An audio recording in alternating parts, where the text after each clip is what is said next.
What's up, everybody? My name's Trey. This is Denzel. Welcome back to Better Days Sports. And the playoffs are upon us.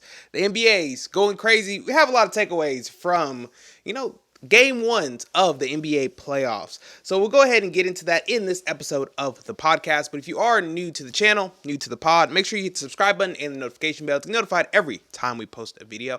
And leave a comment in the comment section down below of what NBA team had the most to gain or lose from game one of the playoffs. And for the first team we're actually going to get into will be the Bucks and the Pacers. Denzel, go ahead and start us off, my boy. What was your feelings on this game one matchup? Pretty much how I thought it was going to go, to be honest. Without Dame Dollar being around, the Pacers pretty much got a cakewalk. Don't get me wrong. The rest of the Bucks are capable, but they not Dame Dollar. As we've seen, Kyle Kuzma, he played 22 minutes. I mean, everybody know what happened. 0 points, 0 rebounds. I would have tripped somebody. I would have started a fight, something. Tarion Prince, another one, 20 minutes starter, 0 points. It's tough when your bench players outscoring Gary Trent, Kevin Porter Jr., they're outscoring the starters. Same with A.J. Green. So that's tough. Really got to figure out something with those guys. And I don't know if it's trying to get them some different sets, but that can't happen again. But, again, Dame's not there, so, again, it throws off everything. The Pacers are really good, honestly, really good team. Yeah. I think that, again, as long as Dame's out, they got it. Even when Dame comes back, I know he's not going to be 100%. And the fact that, correct me if I'm wrong, but the Pacers don't have any major injuries right now at all, especially to their key players. So, I mean, what can you do? What can you do when you got Tyrese, you got Siakam, you got Nembhard? Like, Nembhard was low-key doing good last year against Dame. So now it's like, dude, I mean, it's just too much. It's too much. This is a well-balanced team, really good team. And I don't believe, first of all, I'm not a Pacers fan, and I don't believe they're going far at all. I just don't. No. That's just me. But for this series, they got it. In my opinion, Giannis gonna have about 35 and 15 every game, though. What you think? Yeah, it's not looking good for the Bucks. For the simple fact, like, your biggest addition to this team and the piece that the Bucks thought was going to put them over the top was trading Middleton, which was clearing above your second best player for Kyle Kuzma, who gave you absolutely nothing in game one. Now, we've seen Kuzma play well in big moments. He has a title with the Lakers. So is this just Kuzma forgetting what the playoffs feel like? I mean, he was on the Wizards. He hasn't been here in a long time. So maybe this is kind of the wake-up call that they needed. Because Giannis does what he always does. And that's, he's going to give you 30. He's 10 and 10. He's going to play hard on defense. He blocked some shots. He looked like he was having fun out there legitimately the entire game. But without Dame, I just don't think they have enough offensively to beat the Pacers. And I feel the exact same way you do. I do not feel any way, shape, or form that the Pacers are going to make it out of round two unless major injuries happen. And even then, I don't know who the Pacers' go-to person is. Like, I would like it to be Siakam. He had a really good game. I mean, he had 25 and 7. I mean, he played really good. So I'm just not feeling good about the Bucks. My Bucks pick is looking worse and worse as this goes on. But when do you think Dame comes back? You said he's not going to be full strength. Do you have any expectations of Dame when he actually comes back? The thing is, Dame is a big pride guy, so he's going to be a try-hard. He's going to give you at least 20 shots, especially playoff. Like, we all know how playoff Dame get. So even if he's not 100%, we already seen that he was trying to fight Tyrese because his team was getting beat up. And it was like, oh, you sorry. You not really like that. You only scored 10 points. He's like, Dame, you hurt. What are you talking about? Like, chill, bro. Like, Dame is ready. That should be an automatic tech. If you in street clothes, don't talk to me. Like, what are you talking about? Like, get off the bench. Like, come see me on the floor then. If you go talk smack, you got to at least be in uniform. Something, bro. Like, I don't know. Dame's trying his best. Again, you got two starters scoring 0 points. I'll be mad too. Yeah. Like, facts. But I think Dame will have one game and one quarter to where it's like, ooh, there goes that old Dame we know. But then every other game and every other quarter will just look like, starting to look like a shell of himself. And if he pushes too hard, I don't want to speak this onto him, but if he pushes too hard, don't be surprised if another injury happens. That's usually how it goes. Now, the thing especially with basketball. With Dame coming back, I don't even think Dame has to necessarily play well for the Bucks to kind of take over this series. If he can just space the flooring, hit a couple of open threes, I feel like that'll be fine. I don't need him in pick and rolls. I mean, let Giannis be the main ball handler. Let him be the one that initiates, kind of the offense. Let Dame just stand out there and space the floor. And that's really all they need from Dame. Because right now, Prince, they're seeing him wide open. They're like, we'll let him have that. Kuzma's going to get some wide open shots. So if we can just insert somebody who at least is going to keep their man close to them, I think it opens up the floor for everybody else on their team, which hopefully can get some of these other guys going. I like that. That's a good one. And then I'm going to call it right now, the X factor in this entire series. Yes, it's Dame. It'll be coming back. But it's actually going to be Miles Turner. If he can consistently outplay Lopez or put Lopez in positions where he's not going to be close to the rim because he's spreading out the floor, I feel like Miles Turner is going to be the real X factor in this series, because if Lopez is also hitting threes for the Bucks, everybody's clicking. The lane's going to be wide open for Giannis to just dunk on anybody who steps foot in the lane. So Miles Turner, calling it here, X factor for this series, especially for the Pacers if they want to get out this round of the playoffs. So very good point. I agree. But that's kind of all we got. Like I said, simple, straight to the point. So you still got the Bucks in this series, or you going with the Pacers now?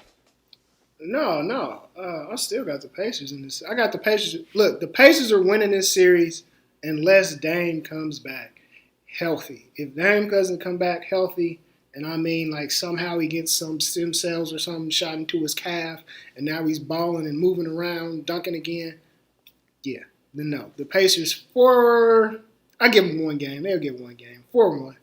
Pacers. Okay. Look, Bucks fans, I got your back. I don't care if Dame's back, if he's not back. Look, Kuzma, can you give us 1 point? Giannis is going to do what he has always done. I got the Bucks in 6 because I just have that much faith in Giannis.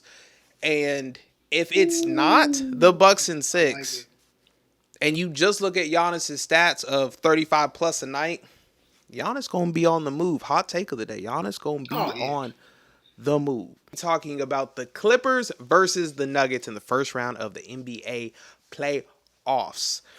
Yes, I know I made a prediction that Clippers go into the Western Conference Finals. Don't at me. It's only game 1. Don't worry about that. But Denzel, go ahead and start us off. The craziest thing about this is that the older team, obviously being the Clippers here, has no injuries listed. But the Nuggets, however, do. Aaron Gordon is day-to-day right now with a calf injury. Now, is it serious? No, obviously it's only day-to-day, but I just thought I'd throw it out there before getting to the actual game itself. This was a really back-and-forth game, but I think the Clippers gave it their best shot in the first quarter, and then after that, it just kind of teetered off a little bit, basically because of the bench, right? They didn't get a lot from their bench. Kind of similar to, how you have the Bucks with 2 guys getting 0 points. Clippers, 2 guys with 0 points. Ben Simmons, which is Ben Simmons. But if he could have got a layup or something, like, oh my gosh. He misses layups. And then we got Bogdan, which he's usually knocking them down to some range, whether it be mid-range or 3-point range. He'll give you a good 10 to 12, but he wasn't able to get that either. So it was really tough for them, and which is crazy because I think if at least one guy off the bench has a good game, they win this game against the Nuggets. That's how evenly matched they were, which is crazy to say out loud. But Kawhi Leonard and James Harden are still playing at a very high level. Joker does what he does. But overall, the Nuggets don't look like that team that they used to be. So now my expectations for the Nuggets are lower, and I actually think the Clippers might be able to get them out this series. That is my bold prediction, which I'm not a Clippers guy at all. I thought the Nuggets were going to look a lot better than what they do now. But just looking at watching the game, looking at certain different players on the Nuggets, and it's like, We got Westbrook. Westbrook's a Hall of Famer, triple double legend, man. But at this stage in his career, I think they're playing him way too much. Way too much. Him, I don't know, contractually and politics, things of that nature, you have to play him a certain amount of time. So I get it. But again, that's why I think they're going to fall back, take a step back this year in the playoffs, is because of that. They're leaning on him just a tad bit too much. And their team dynamic is sort of thrown off by the way he plays. Like, I appreciate the energy, I appreciate the effort, but his decision making right now is just not the best. And it's just like, yo, we need you to pass that ball a little bit more. We need you. And that's the thing. I know I'm going on a tangent here about Russell Westbrook, excuse me, but that's the thing about Russell Westbrook. He hasn't ever been a high level finisher at the basket if you look at the percentages. It sounds crazy because we're like, oh, what about these dunks and these crazy layups that he get? Yeah, those are the highlights, but the lows are very, very low with him in finishing with contact and around the rim, believe it or not. So now you take away that and the fact that his jumper hasn't been very well the past 3 or 4 years. It's like, man, we're getting a high energy, high motor guy that knows a lot about penetrating the defense, but his decision making kind of throws off the offense and also our timing and spacing. So it's just a lot that goes in with the Nuggets. With the Clippers, it's really not that hard. You got James Harden ISOing off a pick and roll, and then you got Kawhi Leonard doing his thing in the mid post. You got a left hand scorer, you got a right hand scorer. Everybody else figure it out. Norman Powell can get his buckets. We know Nicholas Batum, designated 3-point shooter. Other ball handling duties we got Chris Dunn, and then you got the bigs doing this thing. So again, it really comes down to, can those bench players, Ben Simmons, give us something? You can't keep giving us zeros. And then same thing with Bogdan. If Bogdan pops off for 12 to 17 points, this game is blown wide open. And the Nuggets have nothing they can do about it because it's going to take one of their guys to have a big scoring output. And even if they have one having a big scoring output, then they need somebody else to do it. It's just like too many factors. It's like you don't need that much with the Clippers because their two star players are going to get it done. Everybody else just has to fill in. With the Nuggets, it's like you just don't really know who that second is on any given night. Michael Porter Jr. only had 3 points first game, excuse me. Next game, he might have 20, and then Jamal Murray might have 12. It's just very inconsistent. Inconsistency is what kills teams in the playoffs. You need to be consistent. I talked a lot, my fault, but I'm more intrigued by this matchup than I thought I would be. Not gonna lie. Go ahead, Trey. Go ahead.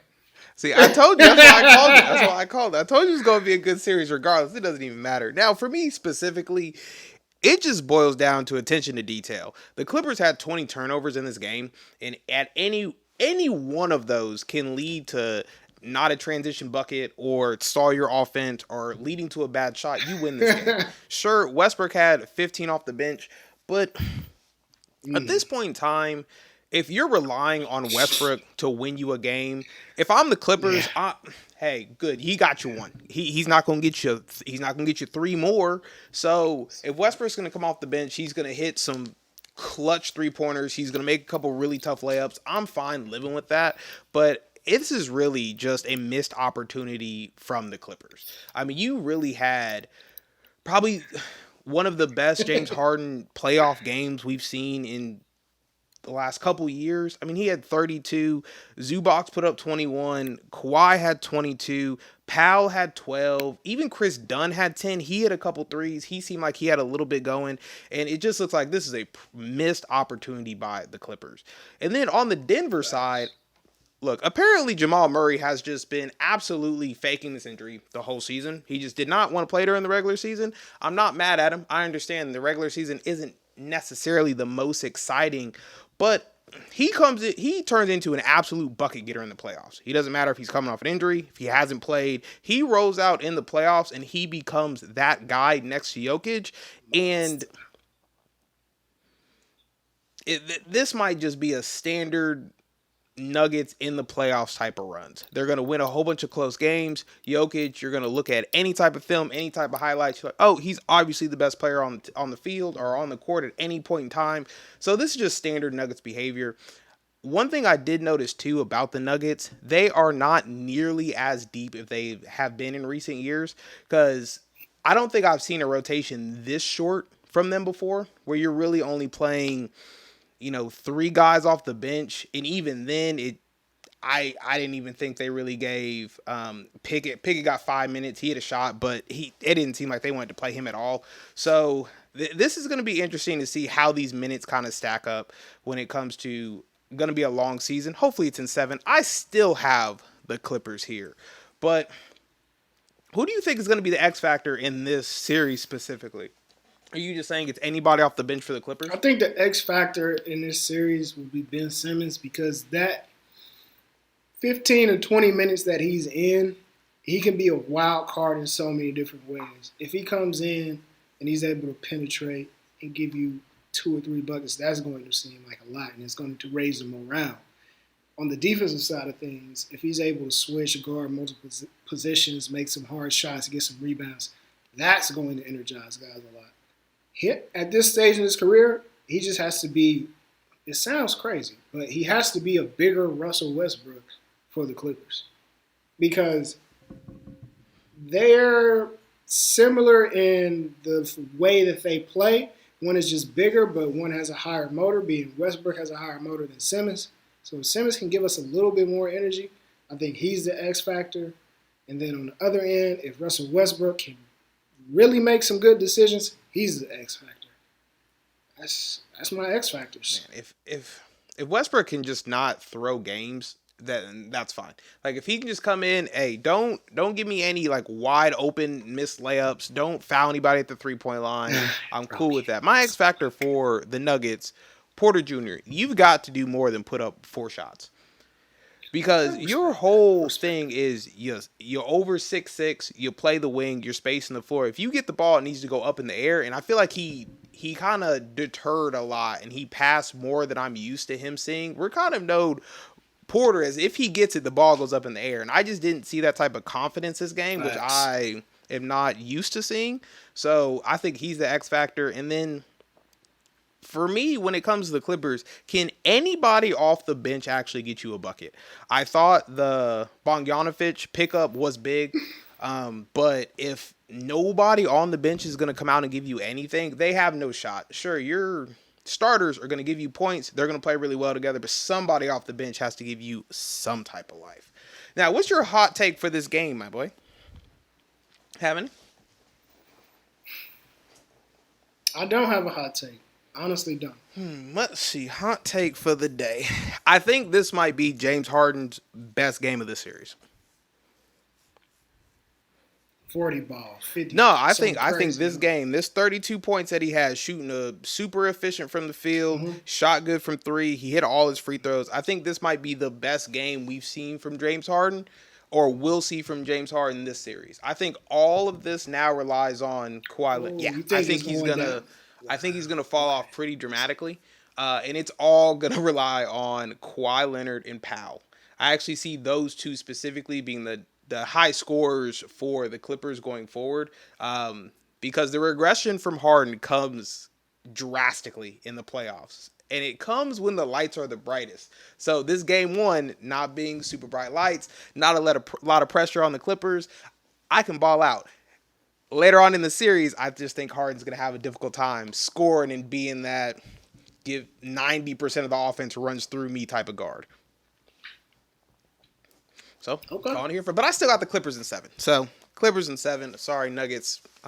You don't look like the contender that you once were, even though you have the best player in the world on your team in Jokic. Grizzlies versus the Thunder. And let me preface this video by saying it was ugly, okay? It was real ugly. Real ugly. But Denzel, go ahead and take us away, my boy. Oh, my goodness. The Thunder is the Thunder. Like I said before, this is the college team in the NBA. When your star player, MVP candidate, doesn't have to play over 25 minutes and score over 20 points to win, it's a long night for the other team. Like, they got it all. What can I say? This matchup against the Grizzlies, they're going to dog walk them. Clean sweep. But the Grizzlies, on the other hand, I think they disappointed me a lot simply because their stars couldn't really show up. And what's crazy enough is Ja done Ja type of things. Like he's never been a big scoring guy. Like he'll have his 18, 20, 25, 24, 22. He's not that guy that'll score a big burst a lot of times. That's why when he does, it usually goes viral, right? Yeah. He's not somebody that just fills it up like that. That's not his game. Don't get me wrong. He's good, but he doesn't have that in his bag efficiency wise to score at a really high clip like that. Like to get 40 points, he's almost going to need 40 shots. Yeah. So Yeah. that's just him. I don't know. Like I said before, this whole team just seems different now. The chemistry isn't as tight as it used to be. Desmond Bain, Jaren Jackson, I don't know who's the one, who's the two. Apparently coaches don't either. Like the shot distribution, the shot diet, like I keep talking about, is just all over the place. Other team has a better shot diet. I mean, like these are things that are consistent. However, the bright spot in this is Marvin Bagley going 8 for 8 in 16 minutes with 17 points. Like, probably won't happen again, but I think the fact that he shows you, hey, I can step up and I can play good enough to where I should probably get some more minutes and other guys shouldn't get more minutes. Do something with that coaching wise to maybe not get blown out by so much because by halftime we already knew it was over. It was just crazy because it just looked like the team was just not playing their brand of basketball and just letting I almost said the Clippers, letting the Thunders do whatever they wanted to do.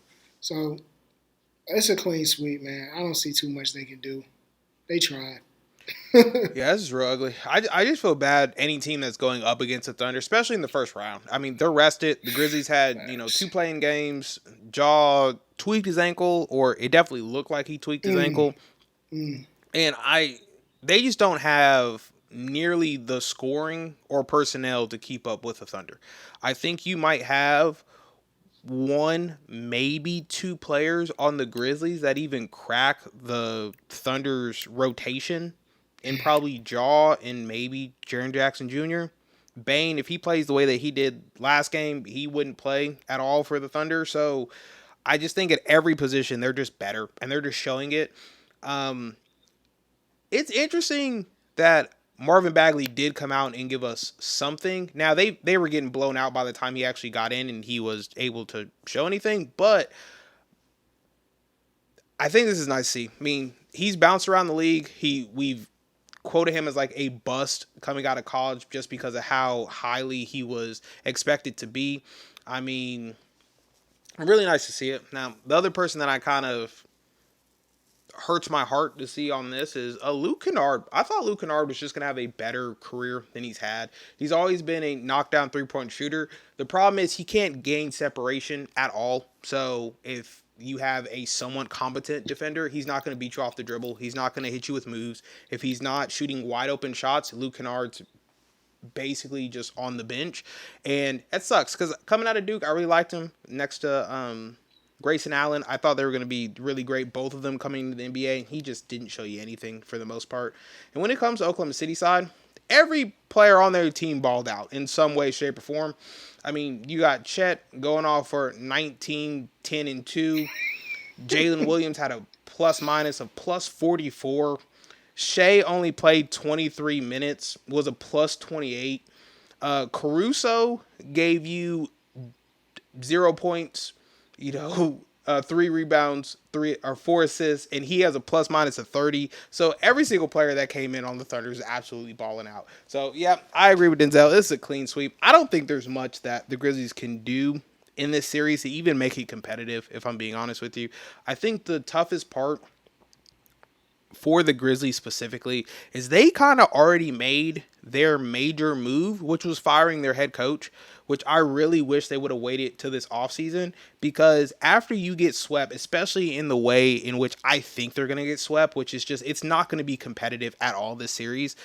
I don't know what you do this offseason to gain positive momentum for your team. You've already fired your coach. So unless it's trading one of your stars away, I don't know how you make the team better necessarily. I think you have to But what are your really take thoughts a on that, deep Denzel? breath, make some moves. As I've said before, man, the Grizzlies is a team that's at a crossroads right now. and they just have to make a decision who is going to be the guy they build around because the Ja experiment is coming crashing down really, really, really fast. So I think you either stay with him or move some players around him. If you stay with him, then just know that this is about to be as good as it's going to get. Now you can move some players around, do what it do, but that's my only 2 cents I got, man. Also, looking at this, just looking at the box score specifically, so not actually the game itself, but the Grizzlies shot 17% from three. So maybe, if you can pull that up a little bit, you can make at least this an exciting sweep for the Thunder. But I just don't know where they're getting their scoring from. I really don't. Well, Oklahoma City, proud of you. Go ahead and get this first round playoffs out the way. And Grizzlies, it's time to take a decision. Are you riding with Jaw? Are you really going to build around a small guard as your centerpiece to this offense? Or do you look and say, Jaren Jackson Jr., maybe you're the one we build around? Or maybe Desmond Bain, you're the one we build around? I think you really have to make a stand. Like I said, you got rid of your coach, so changes are starting to happen in your organization. Now, what do those manifest into? Because a big swing might happen, and shout out Marvin Bagley. Hope you get some more playing time, because I want to see if those productions that you put up are just because it was kind of in quote-unquote garbage time, or if you can do that with some other, starter caliber players on the Thunder's side. But the Heat versus the Cavaliers. Denzel, go ahead and kick us off, my boy. I'll start off by saying this. I told y'all in the underrated player series that we had, He did. Todd Jerome. That man is a efficient guard. That is hard to come by. Again, this is a Derek White, Peyton Pritchard. These modes, the type of players. Could he start? Yeah, he showed you that. 26 minutes, he could easily start, right? But he's not. He's coming off the bench. Why? Because, we have Darius Garland, Donovan Mitchell. So when you have an efficient guard coming off the bench, changes the dynamic of everything. Jared Allen's still out here playing. Jared Allen is like the craziest thing I've ever seen. He's a legit nerd, but he just so happens to be athletic and 7 feet tall, right? Like, dude cares about scoring. Nah, I'll dunk it, but dude, I'll just play defense, and that's good enough for me. So it helps out a lot when you have guards that like to shoot, right? Yep. And are willing passers. So that helps. Evan Mobley can just be continuing to be confusing as ever because some games he looks like, oh my gosh, he look like he can score 20 plus a night. And then other games it's like, nah, he can't score 20 plus a night. He can continue to be confusing like that. Again, thanks to Darius Garland, Donovan Mitchell. Everybody else, just play good enough and fill in where you can. And that's all we need to win. Like, the scoring, the shot diet on this team, they are the exception to the rule, which proves the rule of having a good shot diet, balanced shot selection for everybody on the team. The Cavs just don't need it, man. They know how to play winning basketball, and they take the highest percentage shot possible almost every time down the court. So that's what helps them excel. Again, we have two really good guards. It helps. Only 7 turnovers as a team. That's half of what the Heat had. This is something that I talked about the Heat before. Again, similar to the Magic. I don't know what it is with Florida teams and not having a point guard. They don't have a point guard. They don't. I know people are like, oh, Davion Mitchell. Davion Mitchell is like Pat Bev. Come on, relax. Whoa, don't do that. No. He is like Pat Bev. His best characteristic is his defense. That's his best attributes. Okay. That's why you want him out there. Him being out there for 34 minutes does nothing for me offensively at all. And it's crazy because he had 18 points. Yeah, cool. But again, it's Davion Mitchell. We don't care. Let him score. We're trying to lock up Tyler Hero. We're trying to lock up Tyler Hero, man. So, the Magic, I'll call them the Magic now because they have the same problems. The Heat, if they had a legitimate point guard, oh my goodness, deadly if they have a legitimate point guard. Because I think Wiggins, quiet as it kept, Wiggins needs to get more shots than Hero, but that's just me. Yeah. Bam is another confusing guy because it's like, okay, we know you can score, but you're better off being a role player, but we don't have another big that can kind of do what you do. Facts. So can you score instead of like being a good role player right now? And it's just like, man, it's tough. It's really tough. Duncan Robinson has made a career out of being a 3-point shooter, and that's it, which is cool. So I can't knock him for that. Everything else, as far as the Cavs go versus the Heat, man, the Heat just have a lot of guys that are like really good role players, but overall, they just don't have enough star power to continue to keep up with the Cavs in this series. They can sneak a game though, just because the Cavs are probably going to rest their guys one game, and then they'll be like, "All right, we're good. Enough resting. Let's get back to balling now and sweep them." So I got 4-1 Cavs easily, easily. And another crazy thing is why isn't Jaime Jaquez playing? You know what I'm saying? This guy is another high draft pick for y'all, similar to the Magic. Why is he not playing? Y'all need another do it all for to take load off of Bam. Why is he not playing? Like, I don't know, bro. I'm gonna let y'all cook though. What do you think, Trey? I agree 100. Like, this is kind of the same conversation we just had with the Magic and the Celtics. Like, if you're looking at box scores, besides Ty Jerome, the Cavs got absolutely nothing from their bench. Obviously, Ty Jerome was hot. He got 28. But other than that, no one else off the bench scored a bucket at all. So if you're the Heat looking at this, you're like, okay, sure, their stars went off, but we did a really good job with everybody else besides Ty. So this is kind of what the Heat wanted to do. My biggest problem is I feel like a lot of the Heat players are playing out of position. I do not feel like Tyler Hero is a point guard. He is a 2 guard. So you can run your entire offense through him, but that he's a 2 guard. Let him go get buckets and not worry about the rest of the offense. Alec Burks, I don't know why you came out here and you're playing 15 minutes a night. I'm very confused now. Like, you were supposed to be just a 3-and-D guy, and now we're running pick and rolls for you too. So I'm slightly confused because I thought the Heat organization was one of the best coached organizations, and they just seem like they are also confused with their roster construction. They said, hey, we got out of Jimmy. We didn't even plan to be in the playoffs, but we're here now, so let's try to figure out some things. So I'm just really confused about just the Heat overall. So they have a lot of role players that I like on different teams, but when you put them all together, I'm like, this team's just not good enough to run against anybody, let alone the Cavs, who have the best record in your division. So I don't know what you're going to do. Now, when it comes to the Cavaliers side, Mitchell, I think it's safe to say he is an all-star, and people were always like, yeah, they're the best team, but is Mitchell really that good?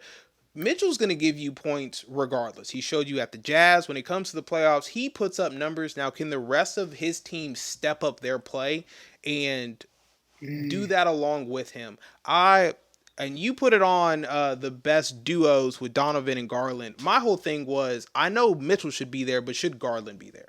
Because he's been really streaky throughout the season. I respect that. And he kind of showed that he can be that running mate next to Mitchell in a more of a 2 guard set and not a big guard set like we saw with Boston. So we're not both over 6'7". We're not Brown and Tatum, but we are kind of your stereotypical guards who are running off pick and rolls, who are running in the actual play of the offense, just not give me the ball, I'm ISOing, clear out everybody. And it's just nice to see 2 guards working well together who can not only score, but get everybody else involved. The cool thing is, most of the other players on the floor don't really care if they get any shots up. Mobley, like you said, some games you be like, oh, he's like a young Garnett. Other games, I'm like, he should never shoot the ball, like ever. Like if he just only dunked, it'd be cool.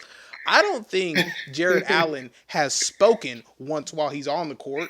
He's just, it lobs at the rims, getting rebounds. You will see like, oh, dang, he got elbowed in the back of the head. He didn't even get up angry. He was just like, it's basketball. Like, he's playing his game, and you got Max Strus out here stretch the floor, Ty Jerome come in, getting buckets. Like, the Cavs are just well constructed. Everything fits well together. This is another sweep. Like I said, it's, from the games we've seen so far, Cavs and the Celtics, Eastern Conference Finals, that's the only thing that I can really pencil in is from watching everybody play that makes sense just because roster construction, how the season went, and then what these first rounds of the playoffs are looking like so far. Don't get me wrong, Heat might get one. Should they? Probably not. Maybe the Cavs just want to end it on their home court, but this should be a sweep unless we can Like see something facts. magical like maybe Terry Rozier only bets his over on points, and then he'll come out here actually doing something. Because I'm just not seeing it, to be honest with you.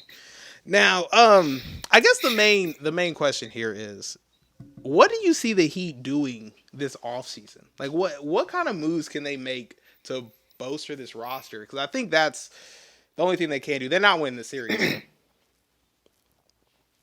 Yeah, I think it would be wise of them to move off of Bam right now at his peak and not wait any longer.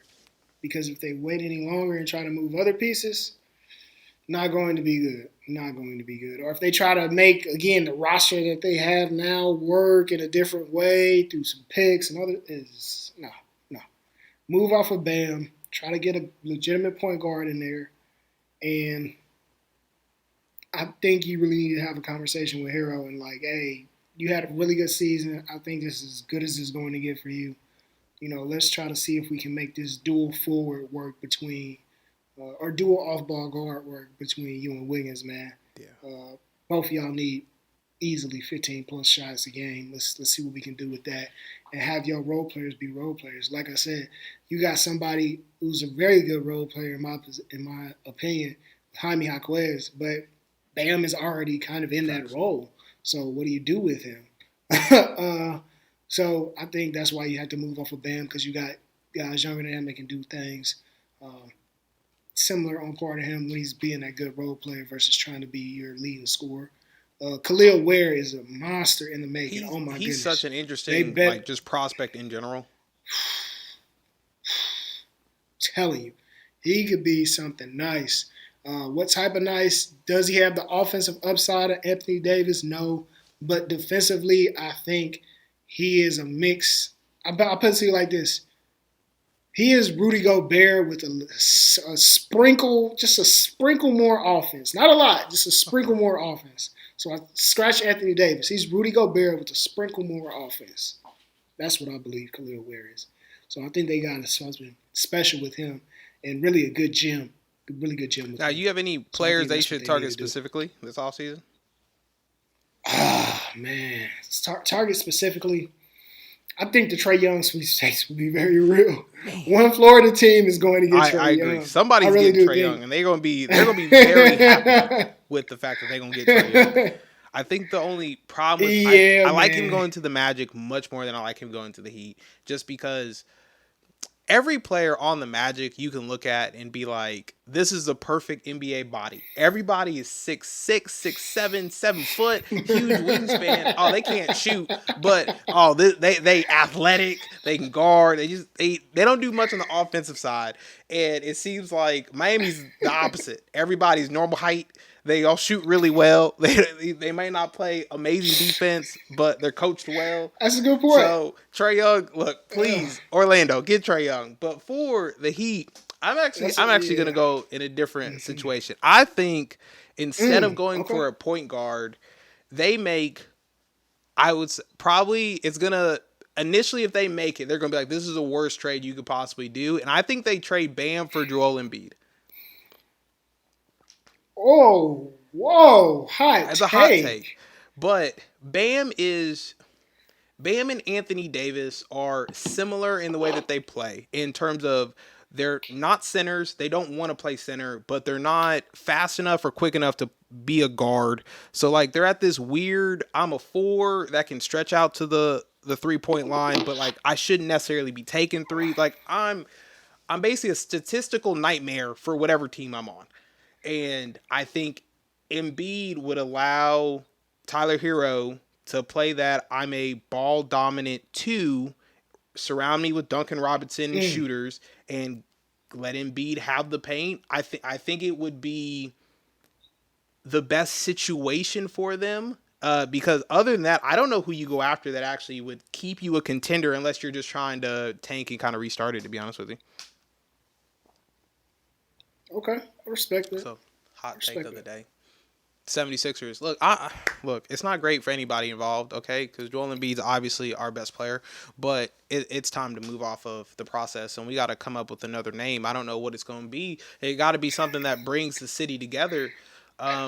I don't know. I'll get something for you in the next video. What it should be. The process is over, but we need a slogan. Bring the brotherly love. We need a slogan, and we got a good one for you because Denzel's favorite team is in the playoffs and playing the Celtics in round one. If you don't know who that is, we'll be talking about specifically in this episode of the pod: Magic versus the Celtics, round one of the NBA playoffs.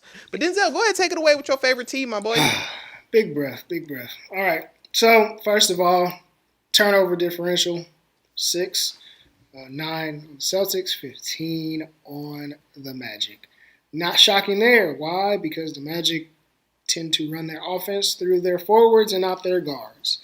Mind you, they drafted Anthony Black, who's supposed to be one of the key guards. He only gets 14 minutes. Cole Anthony, another guy that's been around a long time, is another guard, only gets 10 minutes.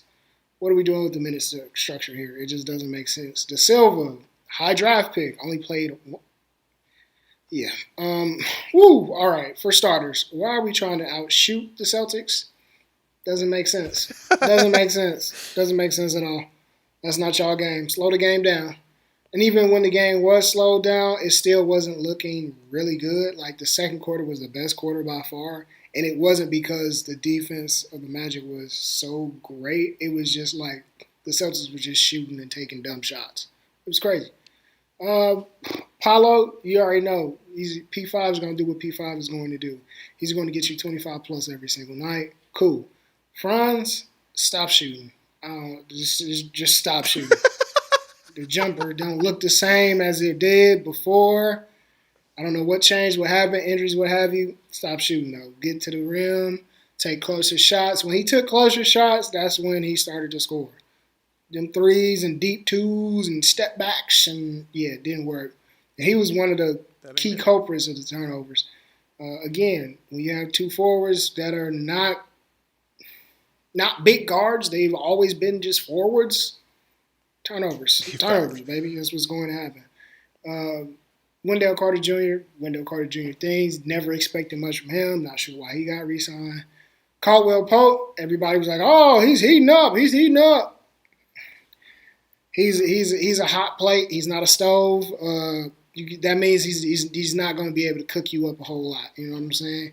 He give you a few threes and that's it. Defensively is cool, but Celtics is not enough.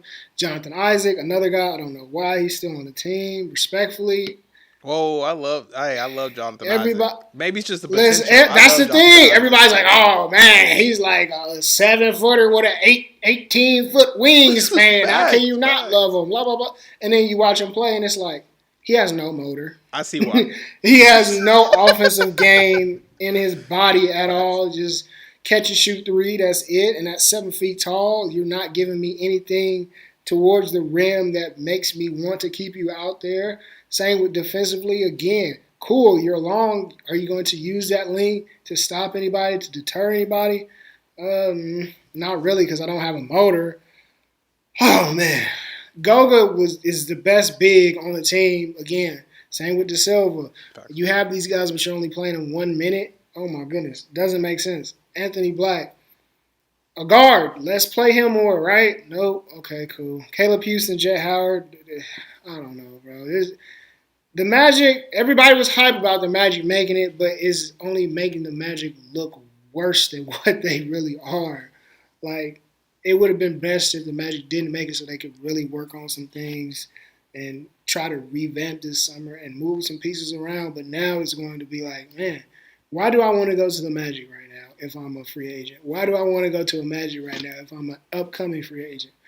I know P5 is good, but outside of that, everybody else is like, like it's going to take an older star coming into the team to maybe bring some other pieces in too. But that's if anybody wants to play with P5. Nobody wants to play with P5, and that's no knock on him. And then it's just going to be what it's going to be. But man, the Celtics, had the worst game I've seen them have, and their fans probably seen them have in a Facts. long time, and still blew out the Magic. That should tell you Yeah. this is a sweep. No matter if it's a tough sweep, an easy sweep, it's going to be a sweep. As we said before, Peyton Pritchard coming off the bench, bucket getter, shot diet. Before we talked about, you got two guys shooting 40 out of the 80 shots on the Magic, whereas on the Celtics you have 22, 8, 18, 14, 8. A lot better diet, shooting at a lot higher clip. Percentages from three, we already know the Celtics is the best three-point shooting team ever. Do not try to outshoot somebody that is known for shooting, right? Try to make it tougher on them in other ways, but it's just tough, man. You got Jason Tatum, MVP candidate, again, and he didn't even have his best game, and he still looked amazing. Why? Because he's able to do so many different things and change the way the game is played so many different ways on the offensive end. Jaylen Brown, oh my gosh, beast as well too, and he didn't even get to really go off like we know he can. So it's just like, dude, the Celtics got it, man. Nothing you can do really to stop them. You can just try to make it competitive and try to salvage your year for next season at this point if you're the Magic. That's what all I got to say on that. What do you got, Trey? This is one of the weirder games so far in this playoffs because like the Celtics didn't play well at all. Watching the game, looking at the box scores, like they just didn't play well. And if you're the Magic like organization, if you look at these box scores, you're like, this is exactly what we wanted. Jason Tatum, 17 points. Porzingis, 5. Drew Holiday, 9. Derek White had 30. And then Jaylen Brown had 16. Like, sure, Derek White kind of sticks out to you, but you're saying, hey, we held their stars to below what they normally do, so we should be able to get a win from this. But my biggest critique on Orlando is, and you said earlier, Paulo and Franz are not big guards. These are legit forwards. Like, they do not operate the offense for anybody else but themselves in getting buckets. Sure, Franz every now and then has a couple assists, like he had 5 the other night, but they don't have anybody that they can give the ball to and to really initiate the offense for other players. So I think a point guard this offseason, and one that sticks out specifically for me, hot take of the day, Trae Young to Orlando, is going to be exactly what they need. Because running everything to these two forwards who are looking to only attack the basket and score points, I think does everybody else on their roster kind of a disservice. Because sure, if you're telling me Condavious Pope is your major signing and he only gets up 5 shots, it's not, that's not going to win you games. So I think this offseason for the Magic specifically, it's going to be finding a point guard that will get you some assists that can kind of galvanize that offense and make life so much easier on Paulo and Franz. And on the Boston side, it's just Boston being Boston. Like, this is just, hey, our roster is better than yours, and at any game, any point in time, somebody on our team is going to go off. We don't know who it's going to be. It could be Tatum, it could be Porzingis, it could be White, it could be Pritchard off the bench, but regardless, it's going to be one of our players. We just don't know who it's going to be. So the Boston's just better. They have more depth, and they play together longer. So, yeah, Boston got this easy sweep. But let's see if we can see anything else come out of Orlando's side, because Paulo gave you 36. Like, I don't know if he can do much more for this offense. So unless somebody else can kind of assert themselves, which I thought it was going to be Cole Anthony. He had a really good play-in against the Hawks, where I thought he was kind of going to assert himself as like one of the main guards on this team, and he only got 10 minutes. So I don't know what happened in that performance of him basically busting Trae, hit a whole bunch of threes, to now not playing and not putting up shots. So if we can get just some light when it comes to Orlando, I'll be really happy for this series, because anybody that was going up against the Celtics, I thought was getting swept anyway. But since you are the Magic fan, what else do you need to see from them? Or are you saying the series, you're not going to see anything important Oh from no, them I'm for saying the series is gone. There's nothing they could do. Again, it's the Celtics, man. Any other matchup, Yeah. maybe, but the Celtics got too much. Again, the guard play is just too much. You got Tatum, who's a big guard. You got Drew Holiday, one of the best defensive guards. You got Peyton Pritchard, one of the best off the bench guards. You got Jaylen Brown, one of the lead guards. You got Derek Wright, another two-way guard. Like the guard play is just too much. And then when you get to the forwards, Al Horford looked like the youngest big out there on the entire court for both teams, bro. And he's like 48 years old. Like, that's what I'm saying. So, Like, go ahead. So you would rather have them lose their first game of the play-in and win the second to go play the Cavs? Yeah, I think that. You think that would have been like a more interesting series? Yeah, I think so. I think so for sure. So I think, which is gonna sound weird, but I think because obviously the play-ins are like here to stay. Mhm. As some people hate them, some people love them. I think the seeding when it comes to play-in specifically are gonna start to be manipulated when it comes to like who your actual matchups are. Like just getting into the playoffs is not gonna be good enough. If the Celtics are hurt next year, maybe they fall down to a different seeding. I think you might see some teams kind of, I wouldn't say throw games, but kind of play their bench units more because they just don't want to play them in the first round of the playoffs. Because yeah, Orlando, cool, you got into the playoffs, you're exciting, but playing the Cavs would have just got you that much more positive light going into next series if you can just get a couple games, which I just don't think they're getting from the Celtics, to be honest with you. They're not. Simple as that. There's no reason to beat a drum here. They're just not going to win one game. I don't see it. And what do you think of Trey? So Trey to Orlando, how you feeling? I like it. I think he's one of the available point guards. The Hawks have tried everything they can with Trae Young. I think the Magic is trying everything they can too. So why not? Make a deal where both teams could benefit from this. Whether it be picks, whether it be players, let's do it. Imagine need a PG. Would you give up? Would you give up Franz for Listen, Trey? Nobody is off the table except for P5. Except for Paulo. Anybody else can go, and that's not a knock on anybody else. But we just clearly see like this is a franchise player. So yeah. Let's build around the franchise player. Okay, I'm not mad at that. So, like I said, leave a comment in the comment section. Who do you want coming to Orlando? Because as you've just heard, I think they need somebody that can initiate the offense and help other players. Trae Young, LaMelo. I got a couple others up here that we'll go over in a future video. But leave a comment in the comment section down below. Who you think the Magic need to add to their roster to really make them contenders? Because it's going to be a clean sweep. Non-competitive sweep. It's not looking good for Orlando in this round, but it is the Boston Celtics. So, no true disrespect to Orlando. They did make it. They, in the play-in, played well, made to the playoffs, but it's the Celtics, man. It's just not much they can do. The Pistons versus the Knicks in their first round matchup. But Denzel, go ahead and take it away, my boy. I mean, we expected. Not the big fourth quarter that the Knicks had, but just them being able to, trust on their veterans to make plays. Starters, they did their thing, man. It is what it is. Like we always say, Tibbs is going to play you starter minutes. Be prepared. Just be prepared to play them starter minutes. Be prepared to make them tough baskets. Be prepared to get them tough rebounds. Everyone counts. Think it don't when it does. Man, and it's crazy because the Pistons actually out-rebounded the Knicks, but again, those defensive assignments and missed pickups, things of that nature, that hurt, and their superstars were just brighter when it came to getting the bucket. I think that social media has led on to believe that there's a lot of bucket getters on this Pistons team. There ain't. There is not. No. To be honest, outside of Cade Cunningham, Malik Beasley is a catch-and-shoot guy, which is why he shoots 12. Tobias. Tobias, like he's shown, when given the opportunity and teams ain't really focused on him, it's like, oh, sure.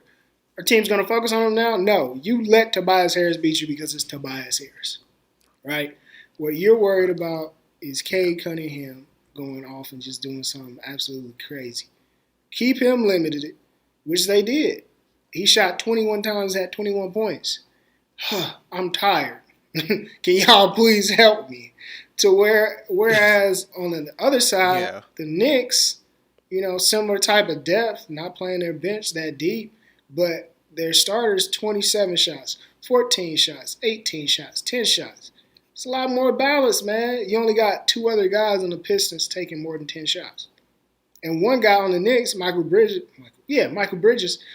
Michael, I think, whatever you say his name, Bridges, you know what I'm talking about. He was at 9 shots. So, I mean, the balance of shots, the diet is a lot more balanced, you know. And, again, Thompson is one of these guys who social media loves, but, again, brother can't shoot, and it's getting exposed. I love the athleticism. I love he's able to do what he does in transition in open court, but if you can't shoot in half court, boy, it's going to be shown. And yeah, man, I just think that this comes down to experience and coaching. Again, I already stated before in previous episodes and talks that we've had that the Pistons don't need to win this series. They may need to win one game, but even if they don't win one game, it's the fact that the Pistons are back. That energizes the fan base enough. That will energize players enough. Like, I promise you, y'all will be good heading forward, but Knicks gonna, yeah. They gonna BTA, as everybody like to say now, BTA. Man, it's weird because the Pistons have this, like, we think about the Pistons as this young team. Really? And they're really not. They have 2 young players. They have Cade Cunningham and they have Thompson, and that's their young core. Outside of that, you have Tobias Harris, who's not young. You have Tim Hardaway Jr., he's not young. You got Malik Beasley, not the youngest player in the league. You have Isaiah Stewart. He's been there for a while. He's the one that tried to fight LeBron. We got, for somehow, Dennis Schroeder's back on the team after playing on every single team in the NBA, it feels like. So, like, this team overall is not a young team. And I say that because the way that they kind of ended the regulation, they ended it on a 21-0 run, or I guess an 0-21 run for the Knicks. There was a lot of turnovers. Cade was just fumbling around with the ball, and it was like, man, this team is just not, like, they're not prepared for the playoffs. They're playing like a young team, but they only got 2 young players. So I'm not gonna lie, I thought this was when Cade was really going to take over in the 4th, and we said, oh, Cade's here, and the Pistons were going to grind out this victory, but they just got mopped in the 4th. And big shout out to Cameron Payne, who I have not been a big fan of on any team that he's been on, but he has these little sparks where he goes off, and you're like, why doesn't Cameron Payne play more? Because he's obviously a bucket getter, but then next game he's gonna shoot 3 for 19, and you'd be like, oh, this is why he doesn't play. Like, why is he shooting the ball so much? So, but big shout out to you, Cameron Payne, because you out here absolutely hooping. I did not see you hitting clutch 3-pointers, especially with your side shot going out there. Maybe I was just not expecting it. And which also was interesting to see, Tibbs did ride his players. Don't get me wrong. They played a lot of minutes. But he went deeper than I thought he was going to go into his bench. I didn't think Shamet was going to get any minutes. Yeah, that was crazy. McBride got some minutes. Like, it's nice to see him kind of reach into his bench a little bit more. And I feel like this will really help out his starters. And one thing I also didn't see him doing was when people struggled, he gave them less minutes. So Bridges shot poorly. He only had 8 points. He played good defense, but he's been struggling kind of offensively all year. And once Cameron Payne was hitting shots, he rode with Cameron Payne, which we don't normally see Tibbs do. He likes to get his starters back out there, make sure they get their feel going into the next one. So maybe this is the year for the Knicks. Maybe Tibbs learned how to divvy up his rotations. I don't know. But who you got for the X factors in this series? I think you said 2 of them right there. You know, I know Miles Bridges didn't have the best game at all. Put up a goose egg that we always talk about, but him being able to penetrate, get some assists, and just play his game, really, the shot is going to fall. He's not the most consistent shooter, cool. But, you know, him doing his thing, Mitchell Robinson coming in, Cam Payne, those 3 bench players right there, Cam Payne, Miles McBride, I don't know, I think I said Miles Bridges, Miles McBride and Mitchell Robinson, those 3 will have to carry their weight. All right, the starters will be fine. Don't even worry about it. The starters will be fine. So I'm not worried about that. But those 3 bench players have to carry their weight. And don't be surprised. If PJ Tucker hits a clutch game-winning 3 in one of these games, man. Like, that would be some PJ Tucker stuff. Now, Oh yeah, I love him. PJ Tucker's too funny. On the other end, again, bro, I don't have them winning anything, but every game will be really competitive. Every game will be really competitive. But I don't even see an X factor on this team that I could be like, oh, you know what? I'll take that back. The X factor, Cade Cunningham not turning that ball over, which is tough because he's like the only one that can like initiate the offense, which is crazy because you like, excuse me, you would think that Schroeder would be nicer, but it's just like don't the offense don't even move the same. Like Cade is that's something that Nah. I think every team is about to adjust to next year is that Cade needs the ball in his hand to be effective, so we can get him to pass it up, do something of that nature to get the ball out of his hands. This Yeah. team is like average at best, if that. Yeah, I think next year specifically, we're gonna see the Cade is a point guard, and I think he's gonna submit himself into that point guard discussion next year. He is the only person on this team really that initiates the offense for other people. Schroeder does it, but it's Like, yeah, specifically for Schroeder to get buckets. He's never been a high assist person, and without it running through Cade, these other guys are just simply not touching the ball. I mean, if you look at the assists on this team, they had 23 assists as a team, and Cade had 12 of them. So if Cade does not have the ball, no one else is touching it. It's going up. But he's the X factor for me. He just has to play better. 6 turnovers this game. Like I said, he had some really, really tough turnovers at the end of regulation. He had a couple in OT to start, and he shot 8 for 21 from the field. So if Cade's not like obviously your best player when it comes to just looking at the box scores, then you most likely lost. And that's kind of exactly what we're seeing here. Sure, he gave you 21, gave you 12 assists, but if you look over, Tobias Harris actually had 25 on way more efficient numbers, and Tobias Harris being your best player does not win you a playoff game. Now, when it comes to the Knicks as their X factor, it's going to be Towns in terms of for me because we have seen Towns have these type of games where you're like, oh, he's one of the most skilled big men in the league, which is great, but can he do it consistently? Because at the Timberwolves, that's something that he didn't do. He would just disappear for games, and I don't think that they the rest of the roster is as talented as the Timberwolves were. So if he disappears in this next game, they might be in a dogfight and just relying on Brunson to give you 30 plus a night every single time he steps on the court, which sure he can probably do, but that's why I have the ceiling kind of a little bit lower for the Knicks specifically.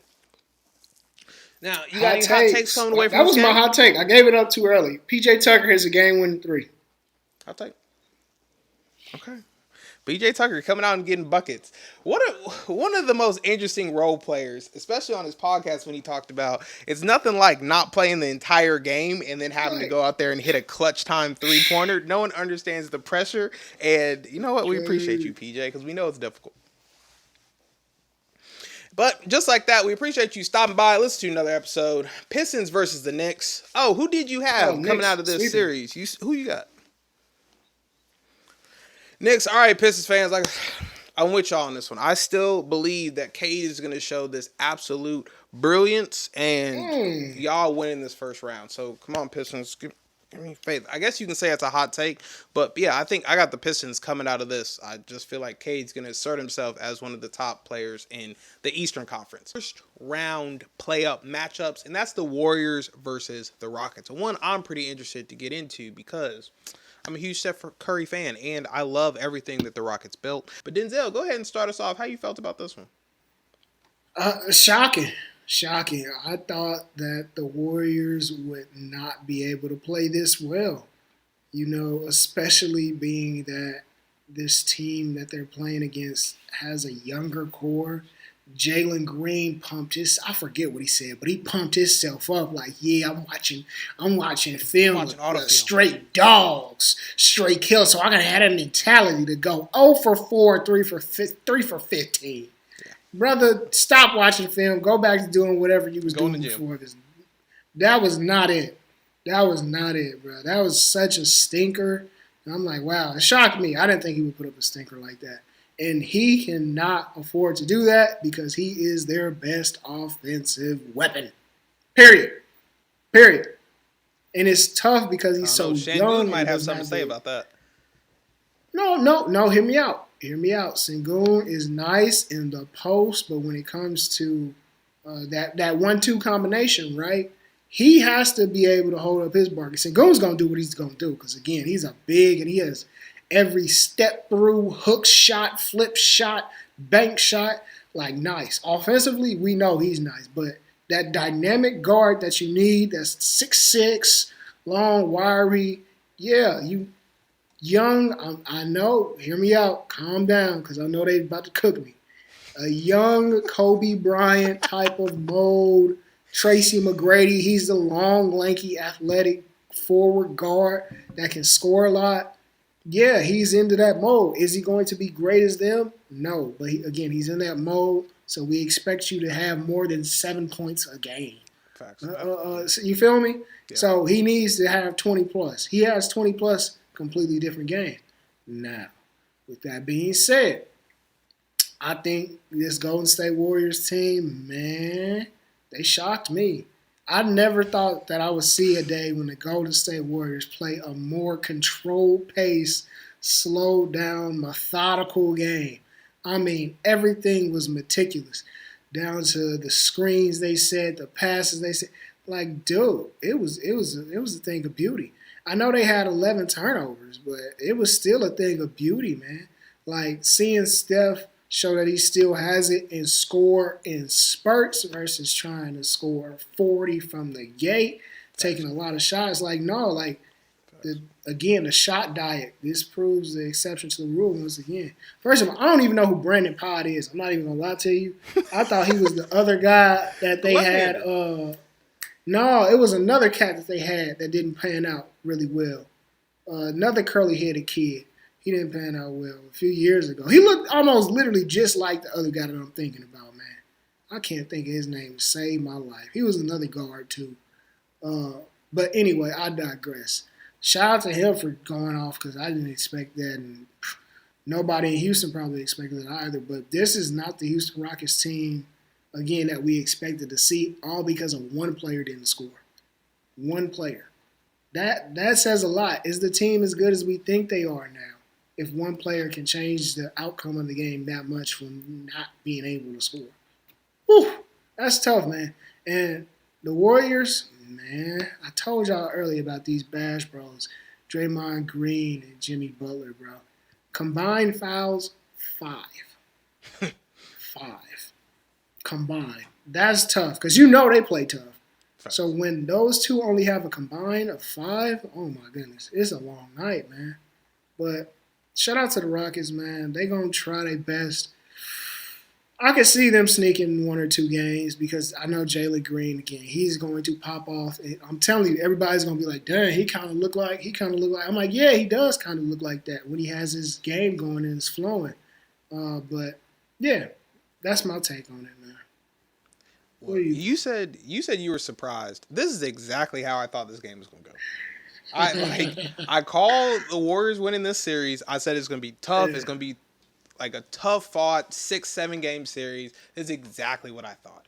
I did not think the Rockets were gonna be as consistent as they would need to be to put up points. Because sure, are they talented? Yes. I think every position they got some talent to them, but just my opinion, the regular season does not necessarily translate when it comes to the playoffs. And sometimes just being a younger team can get you some wins that you don't expect your team to get. Just because you're playing hard, you're healthier than these older aging teams. And I think that's exactly what the Rockets fell into. In terms of Thompson, people are now saying he's the most athletic player to ever play basketball in the NBA. Yeah, look.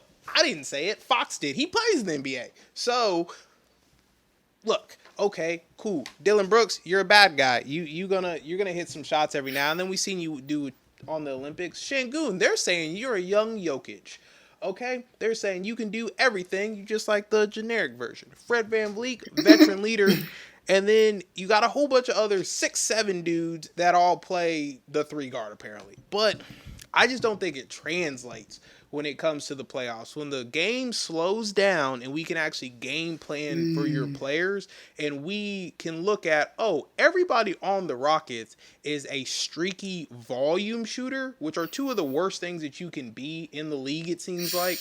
Like, sure, will Jalen Green probably go off next game and give you 40? Yeah, but he's going to shoot 40 shots next game. He's going to make sure he gets his, and the Warriors are going to be completely fine with him doing that.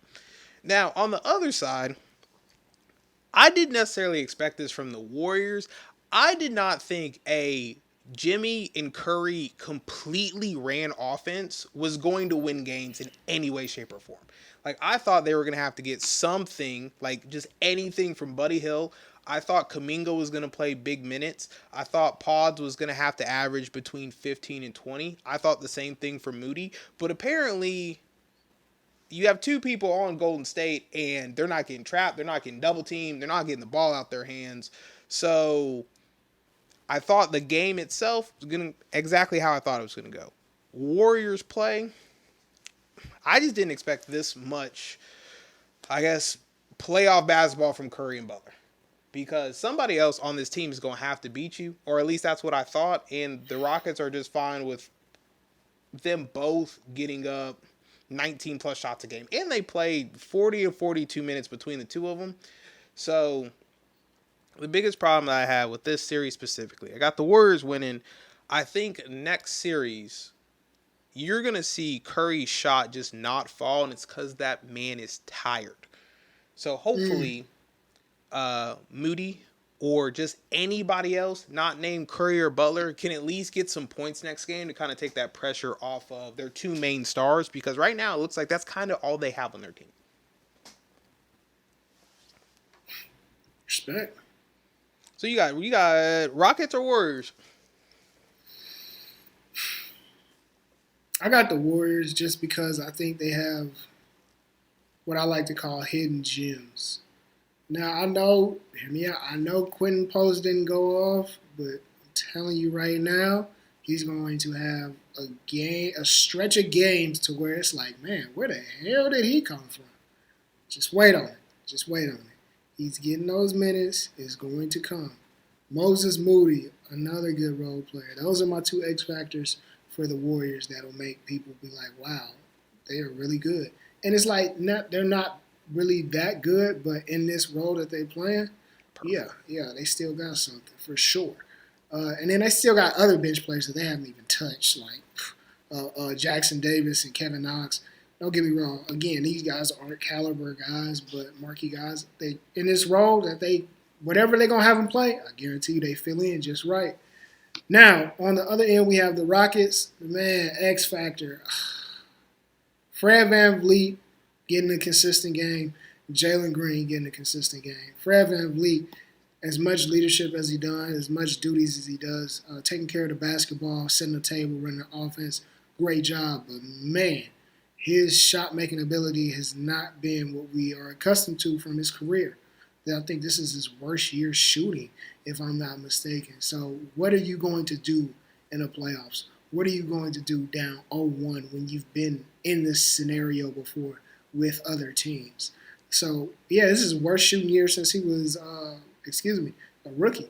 So, yeah, man, what are you going to do to bounce back with this veteran team? Same thing with Dylan Brooks, brother. I know you doing your thing, but you need to make sure that these younger guys are playing up to their part, too.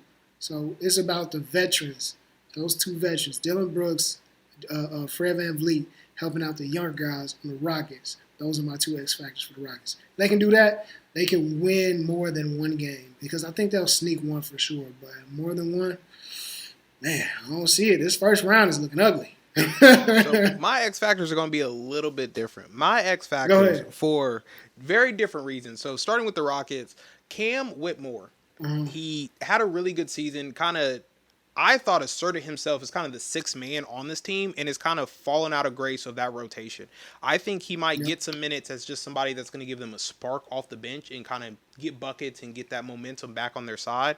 Other than that, I think it's every big man for the Rockets, because the Rockets are dominating when it comes to just rebounding, from the Warriors, and somehow that is not equating to second chance points. So if I'm the Rockets coach organization, I'm like, hey, Van Vliet, Green, basically all my guards, we need you to get shots up. Like, yes, I know you shot 19 times, Fred Van Vliet. Can we get it up to 25? If you're not shooting, we're getting the offensive rebound. So I want more shots going up. I want to play at a quicker pace because, lack of a better like words, the Warriors are small when it comes to just their center position and just rebounding the overall basketball. And I think like I said, two X factors. Cam Whitmore, can you get in and give us a spark? And every big on the Rockets, because they're going to dominate on the boards, and that leads to second chance points. When it comes to the Warriors, I think Kuminga gets some minutes this next game. And he always gets pushed out the rotation. He did last year in the playoffs. He has during the regular season, especially now that Jimmy's kind of playing the exact same role that you want him to play. And Jimmy's going to obviously play bigger minutes, but I think there is still a place for Kuminga to come off the bench, guard your best player, and give you a couple highlight dunks. And outside of that, I need Buddy Hield to give me something offensively, or I don't feel like he can play in these playoffs. Giving you 2 points and shooting a terrible percentage from the field when your only role is to basically be a splash, bro, and that's to make shots. And if you're not doing that, I need to switch you out for a different player. So Buddy Hield and Kuminga, my two X factors for the Golden State Warriors. Any hot takes? No hot takes from me on this series, unfortunately. So hot take will always be saying Warriors are winning this. I don't think it's a hot take. I think they're favorite. They were favored in both the first game and they're favored on the second game. So Vegas says it. I'm gonna say it. Warriors in 6, maybe 7 if somebody on the Rockets can hit a shot. And we got a good episode for you today because we're talking about the Timberwolves versus the Lakers. Not exactly how I thought it was gonna go, but we're gonna go ahead and break down this first game of the first round of the NBA playoffs. But Denzel, go ahead and start us off, my boy. This is something that we wanted to see, right? We wanted to see how J.J. Redick would coach in the playoffs. Rookie coach, what would it come down to? The Lakers had just about every advantage you can imagine with the whistles. They got a few more calls when it comes to that. I'm kidding, y'all. But in all seriousness, I think this is a matchup nightmare Yeah. for the Lakers simply because the Timberwolves have a lot of guys that can defend multiple positions, right? Right. Julius Randle, believe it or not, he was looking pretty decent on defense, right? Shocker. Pretty much an X factor for me. Julius Randle playing good defense. McDaniels is going to do what he does, right? But then off the bench, you got Nas Reed. Nas Reed played 31 minutes, bro. That is a lot of minutes off the bench. Dante. That is a lot of minutes off the bench, 25. Again, Dante isn't going to give you a lot, but he's going to be able to guard multiple positions. Being able to switch against the Lakers, who's going to run a lot of pick and rolls, run a lot of off-ball screens, run a lot of delays, run a whole – because J.J. Redick, he went to Duke, okay? The playbook is about this thick, man. You can't even see. This thick, man. Like, it's going to be one of those type of games every single night with him where he's trying to out-coach the other team because he doesn't have enough guys, enough playmakers on his team. So he's like, oh, let me throw, and it's just not enough. It's just not, right? Like, you got Luka, great, going to do what he's going to do. LeBron isn't going to have another game where he goes under 20 again. However, everybody else on the Lakers' scoring output, I mean, it's kind of typical. Somebody can have a good game, but again, with the defensive ability that the Timberwolves have, being able to match up so nicely with everybody, oh my goodness. It's going to be a tough game for the Lakers to score unless they just have a crazy hot game from 3. That's what it's going to take, which, to be honest, the Timberwolves have. But again, this is something that I've said previously. When your best player on the Timberwolves is athletic, as Anthony Edwards is, and he's also the best three-point shooter, it's like, bro, how do we stop him? How? Because we sag off thinking, oh, he can't shoot. He shoot. We press up, he's going to blow by. Like, man, that's a tough guard. Him alone is a tough guard. He doesn't have to shoot the highest percentage from the field. But three-point-wise, you know he's shooting that at a high clip. You know he's shooting over 40% from the three-point. So it's like, man, what do you do? It's very tough for the Lakers. And I can see them squeezing out a few games, but Timberwolves, man, they look better than I thought they would on defense. Shout out to the Timberwolves. Ooh. Which Go ahead and say you got the Timberwolves. I, I know you wanted to. it's tough, man. It's tough because it's like, bro, how is Mike Conley still winning this late in his career? But he's still winning, bro. Facts. Shout out to Mike Conley, bro. What you got, Trey? Like this, I don't even know how to explain this. I didn't expect the matchup to be so Timberwolves sided, I guess, because I believe with Luka, LeBron, and Reeves, you probably got like a really good three scoring options. And it's not that the Timberwolves have anybody that I look at them and I'm like, oh, they are defensive stoppers, but every single player they have is long and they make you make tough shots. So, and especially now with like even whoever wins is defensive player of the year, it doesn't matter. Somebody's going to give that person 20 or 30 in a night. There's no stopping players anymore. Right. But do you have, 6'6" plus players on your team that can just make you make tough shots? And they're everywhere for the Grizzlies. Now, I didn't expect Mike Conley to be playable in this series. I thought he was going to be hunted from jump. I didn't care who he was guarding, put him in pick and roll with Gobert, have Jackson Hayes roll to the basket. The problem is, because Jackson Hayes only rolls to the basket, there is no, going out to three. There's no midi. There's no floater or anything. Rudy Gobert isn't really having to leave the paint too terribly much if you're playing downhill, which I didn't expect this to go this way at all, if I'm being completely honest with you. I feel like my Lakers to the finals pick is kind of hurting in my soul, but this is also the standard game one from LeBron. Let's feel it out. The only thing that I dislike about that is we're used to LeBron feeling out game ones. The problem is he's normally winning those games. He felt it out, and now you look up and you're like, oh, this game wasn't really close in the fourth, like whatsoever. So what exactly are we feeling out here? Because if LeBron's going to have to, like I said, be your best player and kind of galvanize this team, even though Luka had a good night, he scored 37, but I just don't feel like he was able to get everybody else involved like he normally is. It's going to be a really long series for the Lakers, to be honest with you. And I'm just not feeling good about this at all. Again, we talk about. Oh, my fault. Go ahead. No. So who's your X factors in this one? I was about to say, believe it or not, a lot of people wouldn't think of it. The coaching. The coaching is the X factor. JJ Redick being a rookie coach, I just think he's going to have to do something differently than he's done throughout the entire season, which sounds crazy because he led him to 50 wins. Like, that should be good enough, right? But when you're playing against the Timberwolves, they've been in the playoffs so much with the core that they have right now. It's crazy to think that they have more experience together than the Lakers. So that's why I say the X factor for the Lakers will be the coaching. How can you out-coach a team that has more experience than you? That's tough, right?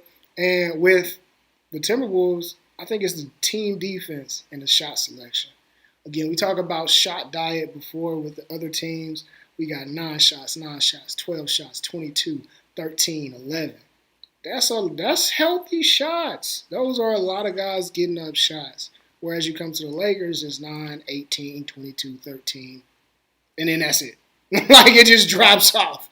It drops off. Like, nobody else is really able to score or even get some good shot attempts up. Like, shot diet matters, So that's why I say it's going to be tough to coach. And especially when you don't have a Nas Reed coming off the bench, man. No. He's a former All-American, dude. Like, he's tough, bro. Shout out to Nas Reed. Yeah, just looking at the box scores, it just I did not expect Jaden McDaniels to turn into basically an all-star level player, hitting turnaround jumpers, taking people one dribble off the three-point line and pulling up. Like, I don't know if we're going to see another game like that from Jaden McDaniels, but if we do, Lakers might lose in 6 because they don't have any answers for that. And that's the biggest problem. If you have legit 2 guards that are going to create their own shots, the Lakers are going to be in trouble because they do not have 2 lockdown defenders. You're not going to take LeBron out the floor. We're not going to take Luka off the floor. You can't take Reeves off because you need the scoring. So somebody's going to have to step up. So Jaden McDaniels, I'm going to say, is the X factor for the Timberwolves. Sure, does he have to give you 25? No. But can he still shoot efficient even if he's only getting 15 to 20? I think the Lakers are really going to be in for some hurting. And when it comes to the Lakers side, they just need some scoring off the bench. And maybe this is just me being a homer. Dalton Connect, I am a huge fan of. I don't know what he did to get in JJ Redick's just bad graces, because at one point in time we're like, oh, he's going to be a key part of this rotation. He's come off the bench, torching people off the bench. He was in that trade talk, and then he just basically hasn't really played since then. So hopefully we can get some more from Dalton Connect, because they need something off the bench. And personally, Gabe Vincent, look, you've had your moment to hit a couple shots, but I just do not feel like Gabe Vincent is that person. Let me get a bigger guard who, when he comes in, he might be able to attack Conley or some other people, even DiVincenzo, even though he's a good defender, but he's just not as big as Dalton Connect. So my X factors, like I said again, Jaden McDaniels, or look, if you're playing like that, y'all gonna go ahead and get this dub. But JJ Redick, please play my boy Dalton Connect more, because I need to see it. And so you changing your pick? You taking the Timberwolves? That's your hot take? No. Okay, I'm glad. My hot take is that Julius Randle leads the series in turnovers. Oh, it's not. That's not hard. He already leading both teams in turnovers. that is not saying much. The Timberwolves had 10 turnovers and Julius Randle had 7 of them. So it's not. That's normal Julius Randle play. Oh my goodness, man. That's normal Julius Randle. It's nothing. I expect nothing less from you, sir. Oh my goodness. No, I don't have a hot take, man. Look, like I said, my X factor, my hot take, Dalton Connect is going to be a big part of this rotation come next game, because JJ Redick's going to have to find something off the bench. I think he's going to play with some stuff in this next game, because if they don't win this next one, they're in do or die mode, and all the starters are going to play all the minutes anyway. So give me somebody off the bench who just can give us some life, and I think Dalton Connect is going to be that person. But like I said, another one in the books. Hope you really enjoyed this episode of the podcast. Like I said, my Lakers to the finals prediction didn't look too great, but don't worry about that. So if you are new to the podcast, new to the channel, make sure you hit the subscribe button and notification bell to be notified every time we post a video. Leave a comment in the comment section down below how you feel about this series, or if you think the Lakers can pull this out, because you know what they say, fried chicken, chicken wings, cars on hubcaps, Lakers in 5. So just like that, we'll see you in the next one. Peace.